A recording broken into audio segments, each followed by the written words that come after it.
1878 থেকে 1928 এই 50 বছরে রবীন্দ্রনাথের যে সকল রচনা গ্রন্থরূপ পেয়েছিল বা পত্রিকার পাতায় প্রকাশ পেয়েছিল, আমরা এই ভিডিওতে সেই 50 বছরের কথা বলবো। এরপরেও আরও রচনা রয়েছে এবং তার মৃত্যুর পরেও অনেক রচনা প্রকাশিত হয়েছে, সেটা আমরা দ্বিতীয় ভিডিওতে বলবো, অর্থাৎ পার্ট 2 বলে যে ভিডিওটা বানাচ্ছি সেটাতে বলবো। প্রথম ভিডিওতে 50 বছরের কথা বলবো। ধরা যাক রবীন্দ্রনাথ 1878 সালে প্রথম রচনা লিখছেন, কিন্তু সেই বছর আর কি কি রচনা প্রকাশিত হচ্ছে আমরা কি বলতে পারবো? ঠিক তেমনি ধরা যাক চোখের বালি প্রকাশ হচ্ছে, ধরা যাক গোরা উপন্যাস প্রকাশ হচ্ছে, ধরা যাক ডাকঘর নাটক প্রকাশিত হচ্ছে বা রক্তকরবী নাটক প্রকাশিত হচ্ছে। ঠিক সেই সময় রবীন্দ্রনাথ আর কি কি লিখছেন, তার আর কি কি রচনা প্রকাশিত হচ্ছে, এই বিষয়ে তথ্য দেওয়ার জন্য একটা কালানুক্রমিক সাল তারিখ সাজিয়ে আমরা এই ভিডিওটা বানাচ্ছি। প্রতি বছরের কথা এখানে বলা হবে, 1878 থেকে শুরু করে একেবারে 1928 অবধি প্রতিটি বছরে রবীন্দ্রনাথের কোন কোন লেখা গ্রন্থরূপ পেয়েছে বা পত্রিকার পাতায় প্রকাশ পেয়েছে তার ডিটেলসটা আমরা জানানোর চেষ্টা করব।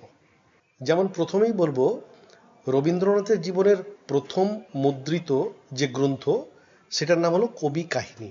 এটি রবীন্দ্রনাথের লেখা প্রথম পুস্তক, যার প্রথম প্রকাশ 1878-এ। এই কবি কাহিনীর অন্তর্গত যে রচনা সেগুলি প্রথম প্রকাশিত হয়েছিল ভারতী পত্রিকাতে। এই গ্রন্থটি সম্পর্কে রবীন্দ্রনাথ তার জীবনস্মৃতি গ্রন্থে লিখেছেন যে এই গ্রন্থটি তার অত্যন্ত প্রিয় বন্ধু প্রবোধচন্দ্র ঘোষ উদ্যোগ নিয়ে ছাপিয়ে রবীন্দ্রনাথকে অবাক করে দিয়েছিলেন। এর পরবর্তী যে রচনা আমরা পাই সেই রচনার নাম হলো বনফুল, প্রকাশিত হয়েছিল 1880-তে।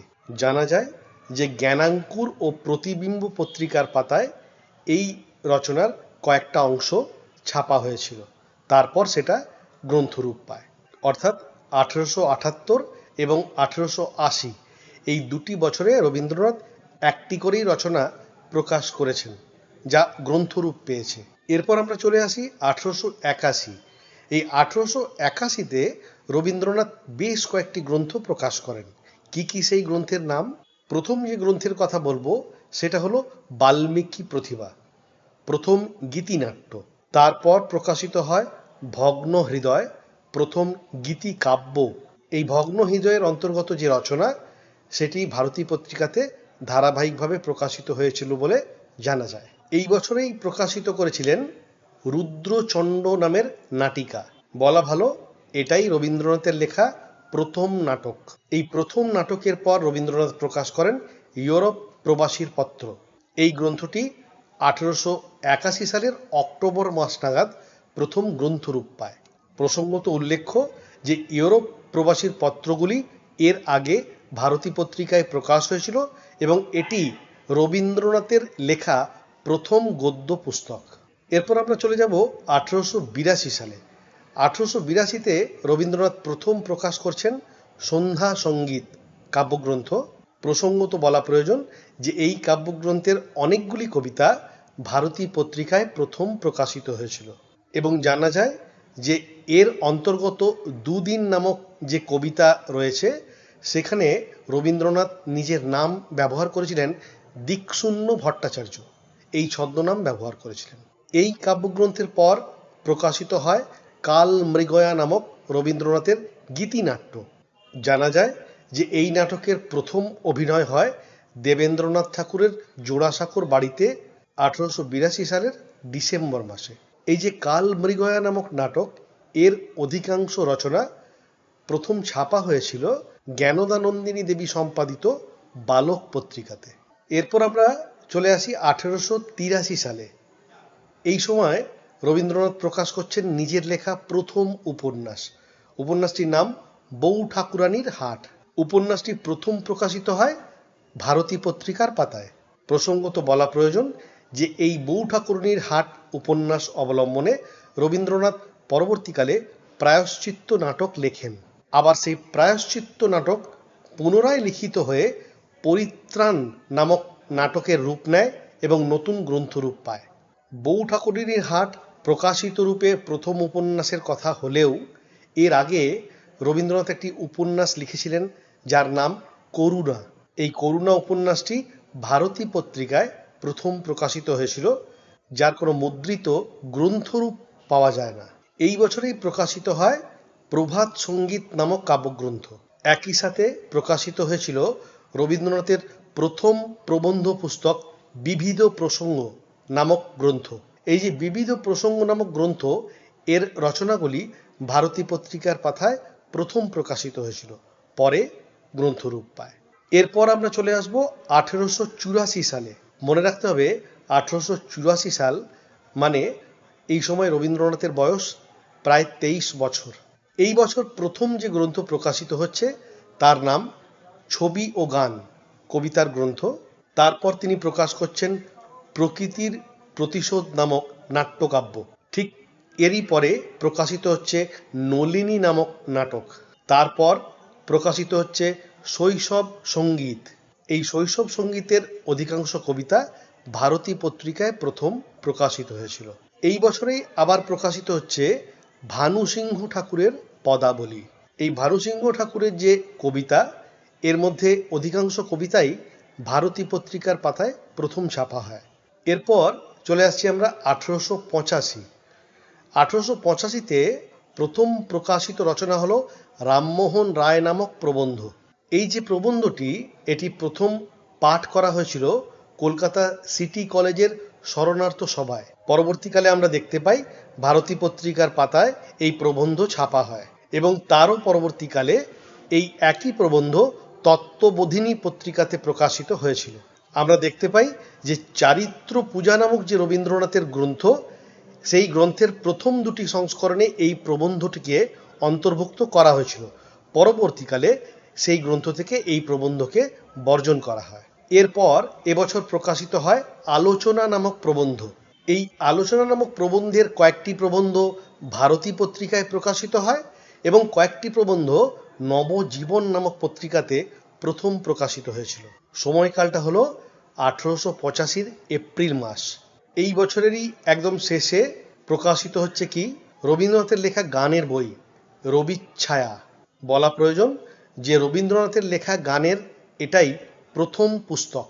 এর সাথে জানা প্রয়োজন এই যে রবির ছায়া নামক গ্রন্থ, এর গানগুলি তিনটি ভাগে বিভক্ত। একটা হলো বিবিধ সঙ্গীত, দ্বিতীয় হলো ব্রহ্ম সঙ্গীত এবং তৃতীয় হলো জাতীয় সঙ্গীত। এরপর আমরা চলে আসব 1886 সালে। 1886 সালে রবীন্দ্রনাথের যে গ্রন্থ প্রকাশিত হয় তার নাম কড়ি ও কোমল কাব্যগ্রন্থ। এই কাব্যগ্রন্থটি সম্পাদনা করেছিলেন আশুতোষ চৌধুরী। এই বছর আর কোনো পুস্তকের প্রকাশ হতে দেখা যায় না। এর পরবর্তী যে বছর অর্থাৎ 1887, সেই বছর প্রথম প্রকাশিত হয় রাজর্ষি নামক উপন্যাস। এর প্রথম প্রকাশ 1887 সালের ফেব্রুয়ারি মাস। এই প্রসঙ্গে বলা প্রয়োজন রাজর্ষি উপন্যাসটির কিছু অংশ বালক পত্রিকায় প্রথম প্রকাশিত হয় এবং এই উপন্যাস অবলম্বনেই রবীন্দ্রনাথ তার বিসর্জন নামক নাটকটি লিখেছিলেন। যাই হোক, এই গ্রন্থের পর প্রকাশিত হয় রবীন্দ্রনাথের চিঠিপত্র। এই চিঠিপত্রগুলি গ্রন্থরূপ পাবার আগে প্রকাশিত হয়েছিল ভারতী পত্রিকার পাতায়। পরবর্তীকালে আমরা দেখতে পাই যে রবীন্দ্রনাথের যে গদ্য গ্রন্থ তার নাম সমাজ, এই সমাজের অন্তর্ভুক্ত হয়েছিল চিঠিপত্রগুলি। এরপর আসব 1888 সালে। এই বছর যে গ্রন্থটি প্রথম প্রকাশিত হয় তার নাম সমালোচনা নামক প্রবন্ধ। এই গ্রন্থের প্রবন্ধগুলিও প্রথম প্রকাশিত হয়েছিল ভারতী পত্রিকার পাতায়, পরবর্তীকালে তা গ্রন্থরূপ পায়। এই প্রবন্ধ গ্রন্থের পর প্রকাশিত হয় রবীন্দ্রনাথের গীতিনাট্য মায়ার খেলা। সময়টা হলো 1888 সালের ডিসেম্বর মাস। এই প্রসঙ্গে উল্লেখ্য যে এই যে নাটক, তার যে গান, এই নাটকের অন্তর্গত যে গান, সেগুলি সাধনা পত্রিকাতে প্রথম প্রকাশিত হয় এবং এই গানের যে স্বরলিপি করেছিলেন ইন্দিরা দেবী চৌধুরানী, তাও সাধনা পত্রিকার পাতায় প্রকাশিত হয়েছিল। অর্থাৎ এতক্ষণ আমরা রবীন্দ্রনাথের প্রথম 10 বছরের যে প্রকাশিত গ্রন্থ তালিকা সেটা বললাম, 1878 থেকে 1888। এরপর আমরা 1888 থেকে 1900 অবধি বলবো, অর্থাৎ আরো 12 বছর তিনি কি কি গ্রন্থ প্রকাশ করেছেন সেই কথা এবার বলবো। 1889 যে গ্রন্থের আমরা প্রকাশ হতে দেখি তার নাম রাজা ও রানী নামক নাটক। এই রাজা রানী নাটক পরবর্তীকালে রবীন্দ্রনাথ পুনরায় লেখেন, যার নাম দেন তপতী। এই নাটকের অন্তর্গত দু একটি গানের স্বরলিপি যা করেছিলেন ইন্দিরা দেবী চৌধুরানী তা প্রকাশিত হয়েছিল সাধনা পত্রিকার পাতায়। এরপর আমরা চলে আসবো 1890 সালে যে গ্রন্থের প্রকাশ তার নাম হলো বিসর্জন নামক নাটক। আমরা আগেই বলেছি যে এই নাটকটি রবীন্দ্রনাথ রাজর্ষি উপন্যাস অবলম্বনে লেখেন। এরপর প্রকাশিত হয় রবীন্দ্রনাথের মন্ত্রী অভিষেক নামক রচনা। এমারাল্ড নাট্যশালায় লর্ড ক্রসের বিরুদ্ধে আপত্তি জানিয়ে যে বিরাট সভার আহ্বান করা হয়েছিল, সেখানে এই প্রবন্ধটি রবীন্দ্রনাথ পাঠ করেছিলেন। উল্লেখযোগ্য যে এই প্রবন্ধটিও ভারতী ও বালক পত্রিকায় প্রথম প্রকাশিত হয়েছিল। এই বছরেই আর যে গ্রন্থটি প্রকাশ হতে আমরা দেখি তার নাম মানসী নামক কাব্যগ্রন্থ।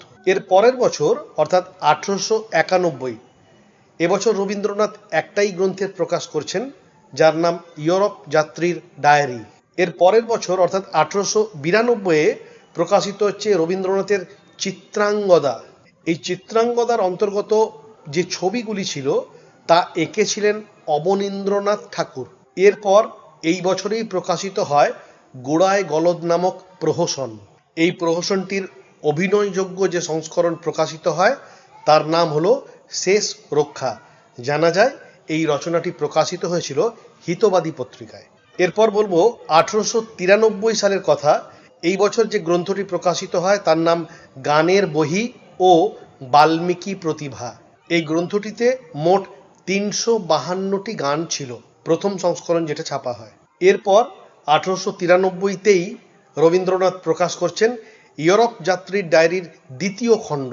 এই গ্রন্থের অন্তর্গত যে রচনা সেগুলি সাধনা পত্রিকার পাতায় প্রথম প্রকাশিত হতে দেখা যায়। এরপর চলে আসবো আমরা 1894 সালে। 1894 রবীন্দ্রনাথ প্রথম প্রকাশ করছেন সোনাত্তরী নামক কাব্যগ্রন্থ। তারপর প্রকাশ করছেন ছোট গল্প নামক গল্প সংকলনের বই। এরপর আমরা প্রকাশিত হতে দেখি বিচিত্র গল্প নামক গ্রন্থ। এই গল্প গ্রন্থের দুটি ভাগ, প্রথম ভাগ এবং দ্বিতীয় ভাগ। প্রথম ভাগে গল্প সংখ্যা ছিল 7টি এবং দ্বিতীয় ভাগে গল্প রয়েছে 8টি। এর সব গল্পগুলি সাধনা পত্রিকায় প্রথম প্রকাশিত হয়। এরপর এই একই সালের অর্থাৎ 1894 অক্টোবর মাস নাগাদ প্রকাশিত হতে দেখা যায় কথা চতুষ্টয় নামক গ্রন্থ। এর মধ্যে মোট 4টি গল্প ছিল এবং এই 4টি গল্পই সাধনা পত্রিকাতে প্রথম প্রকাশিত হয়। এর পরের বছর অর্থাৎ 1895 রবীন্দ্রনাথের প্রকাশিত গ্রন্থের সংখ্যা 1টি। প্রকাশিত গ্রন্থটির নাম হলো গল্প দশক। এর গল্পগুলিও সাধনা পত্রিকার পাতায় প্রথম প্রকাশ পায়। এরপর আমরা চলে আসব 1896 সালে। এই বছর আমরা প্রথম প্রকাশিত হতে দেখি নদী নামক কবিতা। এই কবিতাটি আমরা পরবর্তীকালে দেখতে পাই মোহিতচন্দ্র সেন সম্পাদিত শিশু কাব্যগ্রন্থের অন্তর্গত হয়। এরপর এই বছরে প্রকাশিত হয় চিত্রা নামক কাব্যগ্রন্থ। তারপর প্রকাশিত হয় কাব্যগ্রন্থাবলী। প্রকাশক ছিলেন সত্যেন্দ্র প্রসাদ গঙ্গোপাধ্যায়। বলা প্রয়োজন যে এই কাব্যগ্রন্থাবলী রবীন্দ্রনাথের সর্বপ্রথম কাব্য সংগ্রহের বই। এরপর আমরা বলবো 1897 সালের কথা। এই বছর রবীন্দ্রনাথের প্রকাশিত গ্রন্থ হলো দুটি। একটি হলো বৈকুণ্ঠের খাতা, অপরটির নাম হলো পঞ্চভূত। পরবর্তীকালে পঞ্চভূত নামক প্রবন্ধটি বিচিত্র প্রবন্ধ গ্রন্থের অন্তর্ভুক্ত হয়েছিল। এরপর আসবো 1899 সালে, যে বছর একটি মাত্র কবিতার বই আমরা প্রকাশিত হতে দেখি। গ্রন্থটির নাম কণিকা কাব্যগ্রন্থ। এর পরবর্তী বছর অর্থাৎ 1900 সালে রবীন্দ্রনাথের লেখা বেশ কয়েকটি গ্রন্থ প্রকাশিত হয়। প্রথম প্রকাশিত হয় কথা নামক কাব্যগ্রন্থ। তারপর প্রকাশিত হয় ব্রহ্মোপনিষদ নামক প্রবন্ধ পুস্তক। তারপর প্রকাশিত হয় নাট্যকাব্য ও কবিতার বই যার নাম কাহিনী। এরপর প্রকাশিত হয় কল্পনা নামক কাব্যগ্রন্থ। তারপর প্রকাশিত হয় খনিকা নামক কাব্যগ্রন্থ।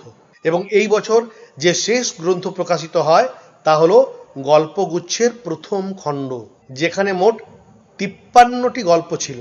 প্রসঙ্গত উল্লেখ্য যে এই গল্পগুলি নবজীবন, ভারতী, সাধনা ও হিতবাদী পত্রিকায় প্রকাশিত গল্প। এই প্রসঙ্গে আমাদের বলা প্রয়োজন যে রবীন্দ্রনাথের গল্প কখনো 5 অংশে ভাগ করে আলাদা আলাদা গ্রন্থরূপে প্রকাশিত হয়েছে। বিশ্বভারতী 3 খণ্ডে গল্পগুচ্ছ প্রকাশ করেছেন। অর্থাৎ গল্পের যে বিভিন্ন গ্রন্থ সেটা বারে বারে বিভিন্নভাবে প্রকাশিত হয়েছে।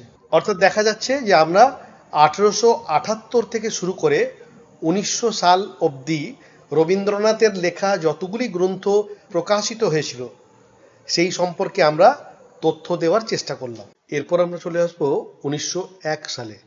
1901 সালে রবীন্দ্রনাথের যে পুস্তকটি মুদ্রিত হয় তার নাম হলো ব্রহ্মমন্ত্র। এটি মাত্র 23 পৃষ্ঠার একটি ছোট বই।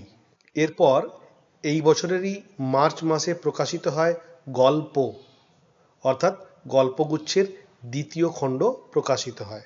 তারপর আমরা প্রকাশিত হতে দেখি নৈবেদ্য কাব্যগ্রন্থ। এরপর অর্থাৎ নৈবেদ্যর পর ঔপনিষদ ব্রহ্ম নামক একটি রচনা প্রকাশিত হয় এবং তারপর এই বছর প্রকাশিত হয় বাংলা ক্রিয়াপদের তালিকা এই নামে একটি পুস্তক প্রকাশিত হয়। এরপর 1902-এ কোনো পুস্তকের প্রকাশনা আমরা দেখতে পাই না, তাই আমরা চলে যাচ্ছি 1903-এ। 1903-এর এপ্রিল মাস নাগাদ প্রকাশিত হয় চোখের বালি নামক বিখ্যাত উপন্যাস। আমরা সবাই জানি যে এই উপন্যাসটি নবপর্যায় বঙ্গদর্শনে প্রথম ছাপা হয়, তারপর গ্রন্থরূপ পায়। এরপর আমরা দেখতে পাই যে মোহিতচন্দ্র সেন সম্পাদিত হয়ে রবীন্দ্রনাথের যে গ্রন্থটি প্রকাশ পাচ্ছে সেটা হলো কাব্যগ্রন্থ।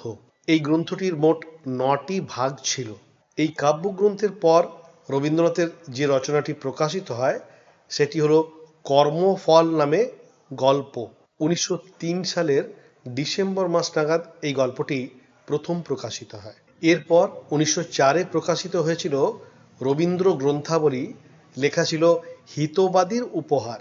এই গ্রন্থটি 1200 পৃষ্ঠার ওপর বড় গ্রন্থ, যার মধ্যে অনেক কিছু ছিল। যেমন এখানে উপন্যাস ছিল, গল্প ছিল, নাটক ছিল, প্রহসন ছিল, সমালোচনা এবং আলোচনা ছিল, ইউরোপ প্রবাসীর পত্রের অনেকটা অংশ ছিল। সব মিলিয়ে এই গ্রন্থটি প্রকাশ হয়েছিল, যার নাম রবীন্দ্র গ্রন্থাবলী হিতবাদীর উপহার। প্রকাশ পেয়েছিল 1904-এর আগস্ট মাস নাগাদ। এরপর 1905 সালে আমরা দেখতে পাই রবীন্দ্রনাথের বেশ কয়েকটি গ্রন্থের প্রকাশ হচ্ছে। কি কি সেই গ্রন্থগুলি? প্রথমেই আমরা দেখতে পাই আত্মশক্তি নামক প্রবন্ধ। তারপর 1905-এর সেপ্টেম্বর মাস নাগাদ পাই বাউল গান নামক রচনা। তারপর ওই সময়ই আমরা পাই স্বদেশ নামক একটি কবিতার বই। এরপর 1905-এ আর কোনো গ্রন্থ প্রকাশিত হতে দেখা যায় না। এরপর আমরা চলে আসবো 1906 সালে। 1906-এ রবীন্দ্রনাথের যে রচনাগুলো প্রকাশ হচ্ছে তার সংখ্যা হলো 3টে। একটা হলো ভারতবর্ষ নামে প্রবন্ধ, একটা হলো খেয়া নামক কাব্যগ্রন্থ, এবং শেষ যে গ্রন্থটি এই বছর প্রকাশিত হচ্ছে সেটা হলো নৌকাডুবি উপন্যাস। নৌকাডুবি উপন্যাসের সময়কালটা হলো 1906-এর সেপ্টেম্বর মাস নাগাদ। বলা ভালো যে এই উপন্যাসটি এর আগে বঙ্গদর্শন পত্রিকায় প্রথম প্রকাশিত হয়েছিল, তারপর গ্রন্থরূপ পায়। এরপর আমরা বলবো 1907 সালের কথা। এই বছর রবীন্দ্রনাথের অনেকগুলি গদ্য গ্রন্থ প্রকাশিত হতে দেখতে পাওয়া যায়। এই গদ্য গ্রন্থগুলি কি কি? প্রথম যে গদ্য গ্রন্থ প্রকাশ হতে দেখা যায় তার নাম হলো বিচিত্র প্রবন্ধ। তারপর প্রকাশিত হয় চারিত্র পূজা। তারপর প্রকাশিত হয় প্রাচীন সাহিত্য। তারপর প্রকাশিত হয় লোকসাহিত্য এবং তারপর সাহিত্য নামক প্রবন্ধের বই। এরপর প্রকাশিত হয় আধুনিক সাহিত্য এবং তারপর হাস্য কৌতুক নামক গ্রন্থের প্রকাশ হয়। হাস্য কৌতুকের পর এবছর শেষ যে গ্রন্থটি প্রকাশিত হয় তা হলো ব্যঙ্গ কৌতুক। অর্থাৎ দেখা যাচ্ছে যে 1907-এ রবীন্দ্রনাথের বেশ কয়েকটি গ্রন্থ প্রকাশিত হচ্ছে। এরপর আমরা চলে আসছি 1908-এ। 1908-এর ফেব্রুয়ারি নাগাদ আমরা প্রকাশিত হতে দেখি প্রজাপতির নির্বন্ধ নামক রচনা। তারপর যে রচনাটি প্রকাশ পায় সেটা হলো পাবনা সম্মেলনে সভাপতির অভিভাষণ। এরপর প্রকাশিত হয় রাজা প্রজা নামক গদ্য গ্রন্থ। তারপর যে গদ্যগ্রন্থ প্রকাশিত হয় তার নাম সমূহ এবং তার পরবর্তী গদ্যগ্রন্থের নাম স্বদেশ। তারপর প্রকাশিত হয় সমাজ নামক গদ্যগ্রন্থ। এরপর 1908-এর সেপ্টেম্বর মাস নাগাদ প্রকাশিত হয় কথা ও কাহিনী নামক কাব্যগ্রন্থ। এরপর আমরা দেখতে পাই যোগীন্দ্রনাথ সরকার প্রকাশ করেন রবীন্দ্রনাথের গান 1908-এর সেপ্টেম্বর মাস নাগাদ। এই মাসেই প্রকাশিত হয় রবীন্দ্রনাথের লেখা শারদোৎসব নাটক। তারপর প্রকাশ পায় শিক্ষা নামক গদ্যগ্রন্থ এবং এই বছর ডিসেম্বর মাসে অর্থাৎ এই বছরের একদম শেষে যে নাটিকাটি প্রকাশ হয় বা গ্রন্থরূপ পায় তার নাম মুকুট। এরপর আমরা চলে যাব 1909। 1909-এ রবীন্দ্রনাথের কি কি লেখা প্রকাশিত হচ্ছে? ফেব্রুয়ারিতে প্রকাশ হচ্ছে শব্দতত্ত্ব, এটি একটি গদ্য গ্রন্থ। তারপর এই বছর যে গদ্য গ্রন্থের প্রকাশ হতে দেখা যায় তার নাম ধর্ম। তারপর প্রকাশিত হয় শান্তিনিকেতন নামক প্রবন্ধ, যার মোট 8টি ভাগ রয়েছে। এরপর রবীন্দ্রনাথের একটি ঐতিহাসিক নাটক গ্রন্থরূপ পায় যার নাম প্রায়শ্চিত্ত। বলা প্রয়োজন যে এই প্রায়শ্চিত্ত নাটক রবীন্দ্রনাথ তার লেখা উপন্যাস বউ ঠাকুরানীর হাট থেকে কন্টেন্ট নিয়েছিলেন। বলা যেতে পারে বউ ঠাকুরানীর হাট উপন্যাসের নাট্যরূপ হল প্রায়শ্চিত্ত। এরপর 1909-এ যে গ্রন্থটি প্রকাশ পায় তার নাম চয়নিকা, এটি কবিতার বই। এরপর প্রকাশিত হয় বিদ্যাসাগর চরিত নামক রচনা।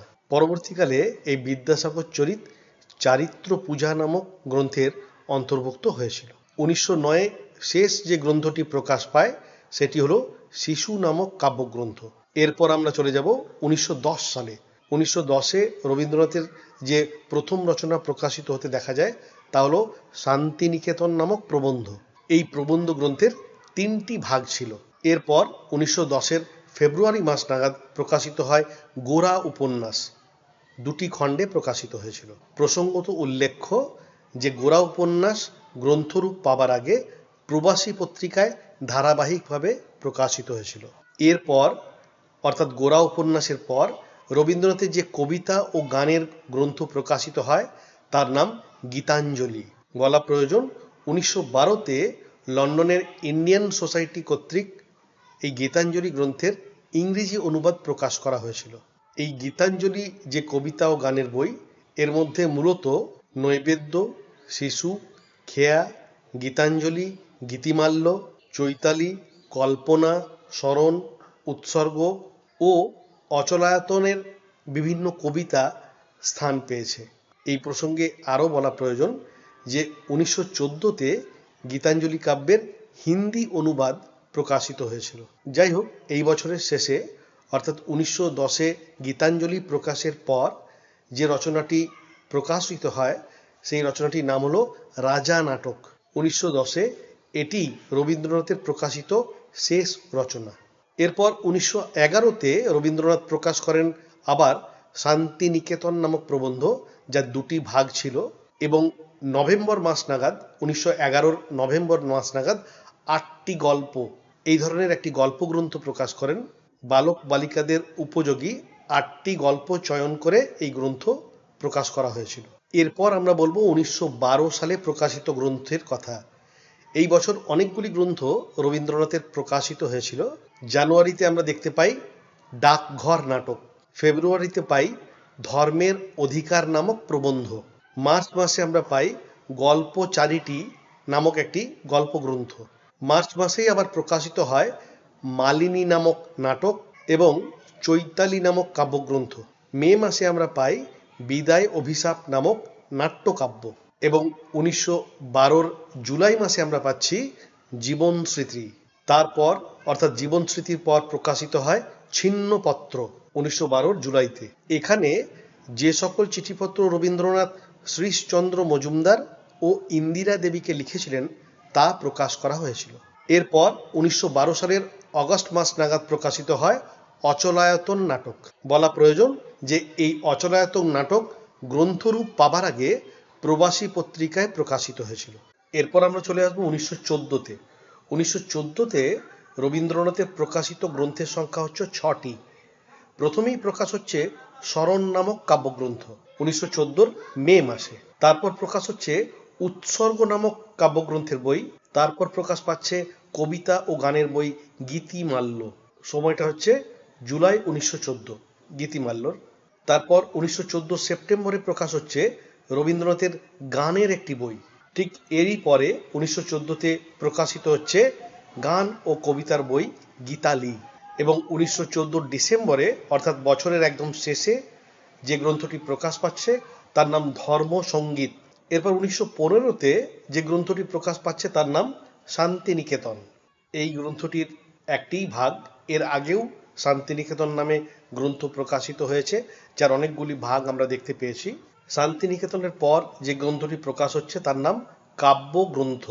এটি ইন্ডিয়ান প্রেস এলাহাবাদ থেকে প্রকাশিত হয়েছিল। এই কাব্যগ্রন্থ নামক গ্রন্থটির 15টি খণ্ড ছিল, যার মধ্যে আমরা দেখতে পাই সন্ধ্যা সঙ্গীত, প্রভাত সঙ্গীত, ছবি ও গান, করি ও কমল, সোনাত্তরী, চিত্রা, চৈতালি, কল্পনা, খনিকা, এই সমস্ত কাব্যগ্রন্থগুলো একসাথে ছিল, আলাদা আলাদা খণ্ড নাম দিয়ে সবগুলোকে প্রকাশ করেছিলেন।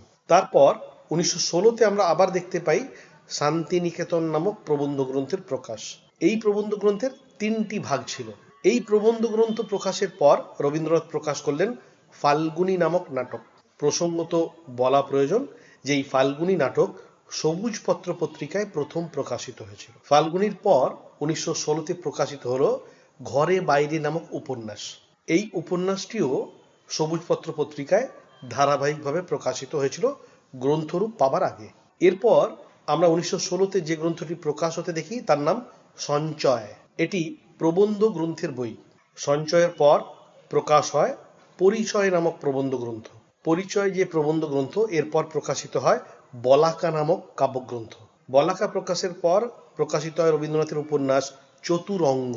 এই চতুরঙ্গ উপন্যাসটিও সবুজ পত্র পত্রিকায় প্রথম প্রকাশিত হয়। এবং এই বছর অর্থাৎ 1916তে শেষ যে গ্রন্থটি প্রকাশিত হয় তার নাম গল্প সপ্তক। এরপর আমরা চলে যাব 1917 সালে। 1917তে রবীন্দ্রনাথের একটি রচনা প্রকাশিত হচ্ছে, রচনাটির নাম কর্তার ইচ্ছাই কর্ম। এরপর আমরা বলবো 1918 সালের কথা। 1918তে রবীন্দ্রনাথের 2টি গ্রন্থ প্রকাশিত হচ্ছে, একটি হলো গুরু নামক নাটক, আরেকটি হলো পলাতকা নামক কাব্যগ্রন্থ। তারপর 1919-এ আমরা দেখতে পাই রবীন্দ্রনাথ প্রকাশ করছেন জাপান যাত্রী নামক ভ্রমণ বিবরণ। 1919-এ আর কোনো গ্রন্থ প্রকাশিত হতে দেখা যায় না, তাই আমরা চলে যাচ্ছি 1920-তে। 1920-র প্রথম পর্বে আমরা দেখতে পাই অরূপ রতন নামক নাটকের গ্রন্থরূপ। এই নাটকের পর রবীন্দ্রনাথ প্রকাশ করেন পয়লা নম্বর নামক গল্পের বই। এই গল্পগ্রন্থে 4টি গল্প ছিল: পয়লা নম্বর, তপস্বিনী, তোতা কাহিনী ও কর্তার ভূত। এরপর বলবো আমরা 1921 সালের কথা। 1921-এর প্রথমেই কি প্রকাশ পাচ্ছে? শিক্ষার মিলন নামক প্রবন্ধ গ্রন্থ। তারপর 1921-এর অক্টোবরে প্রকাশ হচ্ছে ঋণ শোধ নামক নাটক। এই বছর আর কোনো গ্রন্থের প্রকাশ দেখি না আমরা। তারপর 1922-এর প্রথমেই যে রচনাটি প্রকাশ পাচ্ছে সেটি হলো মুক্তধারা নামক নাটক। এই মুক্তধারা নামক নাটকটি প্রবাসী পত্রিকার পাতায় প্রথম ছাপা হয় গ্রন্থরূপ পাবার আগে। তারপর 1922-এর আগস্ট নাগাদ প্রকাশিত হয় লিপিকা নামক রচনা। এবং 1922-এর সেপ্টেম্বরে যে শেষ গ্রন্থটি, এই বছরের যে শেষ গ্রন্থটি প্রকাশিত হয় তার নাম শিশু ভোলানাথ নামক কাব্যগ্রন্থ। এরপর আমরা দেখছি 1923-এ একটি মাত্র রচনা প্রকাশ পাচ্ছে, যেটি হলো বসন্ত নামক গীতিনাট্য। তারপর 1924-এ কোনো গ্রন্থ প্রকাশ হতে দেখি না। 1925-এ বেশ কয়েকটি গ্রন্থ রবীন্দ্রনাথের প্রকাশিত হয়। প্রথমেই পূরবী কাব্যগ্রন্থের প্রকাশ হয়। তারপর প্রকাশ হয় গৃহপ্রবেশ নামক নাটক। প্রসঙ্গত বলা প্রয়োজন, এই গৃহপ্রবেশ নাটকটি প্রবাসী পত্রিকাতে প্রথম ছাপা হয়েছিল। এরপর যে গ্রন্থটি প্রকাশ হয় তার নাম সংকলন, 1925-এর অগস্ট মাসে। সংকলনের পর প্রবাহিনী নামক কবিতার বই প্রকাশ পায়। তারপর প্রকাশ পায় গীত চর্চা নামক গানের বই, যেটি সম্পাদনা করেছিলেন দীনেন্দ্রনাথ ঠাকুর। এরপর আমরা বলবো 1926 সালের কথা। 1926-এ রবীন্দ্রনাথের কি কি বই বেরোচ্ছে। প্রথমেই দেখা যায় চিরকুমার সভা নামক যে নাটক, তার প্রকাশ। তারপর আমরা পাই শোধ বোধ নামক নাটক, যেটি কর্মফল নামক গল্পের নাট্যরূপ। প্রসঙ্গত বলা প্রয়োজন যে এই রচনাটি বার্ষিক বসুমতীতে প্রথম প্রকাশ পায়। তারপর এই বছর প্রকাশ পায় নটির পূজা নামক নাটক। এই রচনাটি মাসিক বসুমতীতে প্রকাশ পেয়েছিল। এরপর 1926 সালের সেপ্টেম্বর মাসে প্রকাশিত হয় ঋতু উৎসব নামক নাট্য সংগ্রহের বই। এর মধ্যে যে নাটকগুলি ছিল সেগুলি অভিনয়যোগ্য নাটক। কি কি নাটক ছিল এর মধ্যে? শারদোৎসব, বসন্ত, ফাল্গুনী, শেষ বর্ষণ ইত্যাদি।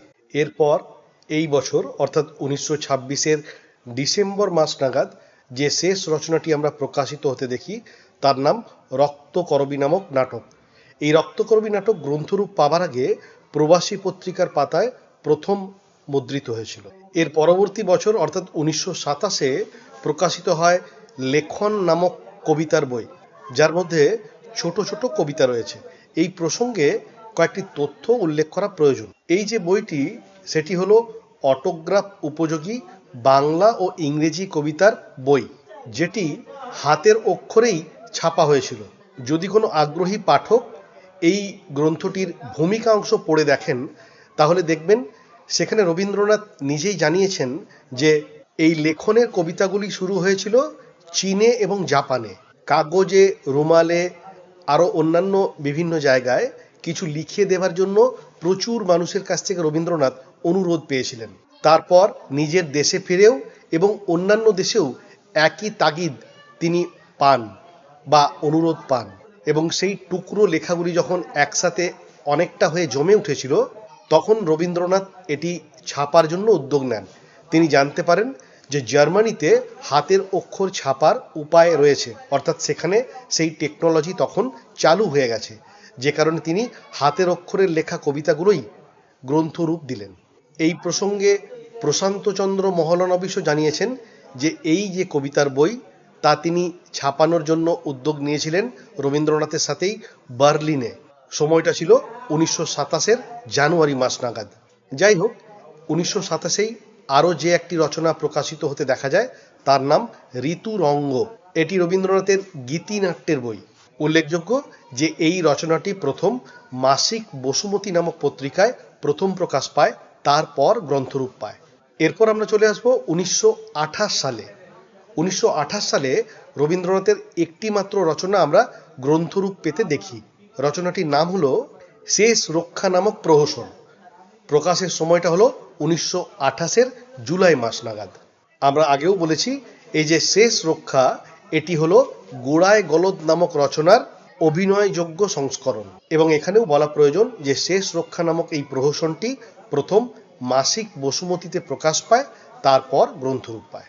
অর্থাৎ আমরা এতক্ষণ 1900 থেকে 1928 এবং তার আগে 1878 থেকে 1900 সব মিলিয়ে রবীন্দ্রনাথ এই 50 বছরে যা রচনা প্রকাশ করেছিলেন, কোথায় প্রকাশ করেছিলেন, কি কি গ্রন্থরূপ পেয়েছিল, এই সংক্রান্ত ডিটেল বললাম, এবং আরও অন্যান্য অনেক আনুষঙ্গিক তথ্য দেবার চেষ্টা করেছি।